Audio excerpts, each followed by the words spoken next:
বন্ধুরা, গ্রীষ্মকালে ছাদ বাগানের গাছগুলোকে ভালো রাখতে গেলে দুপুরের দিকে বা বিকালের দিকে একবার গাছগুলোকে সম্পূর্ণভাবে স্নান করিয়ে দেবেন।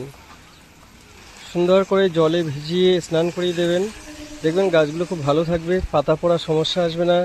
বিশেষ করে আম গাছ বা এই ধরনের সেনসিটিভ জামরুল গাছ, এই ধরনের গাছে কিন্তু পাতা পড়ার সমস্যাটা আসবে না এবং গাছগুলো খুব ভালো থাকবে, টবগুলোও ভিজে থাকবে এবং আপনার পাতা এবং গাছ ধোয়া হয়ে গেলে পাতার উপর যে স্পট পড়ে ধুলোবালি, সেগুলো কিন্তু ধুয়ে বেরিয়ে যাবে এবং সার্বিকভাবে গাছ কিন্তু খুব সুন্দর এবং ভালো থাকবে। বন্ধুরা, গাছ এই স্নান বা ধুয়ে দেওয়া আরেকটি অ্যাডভান্টেজ হচ্ছে এটি কিন্তু এই ফ্রুট ড্রপিংটা প্রতিরোধ করে, প্রিভেন্ট ফ্রুট ড্রপিং।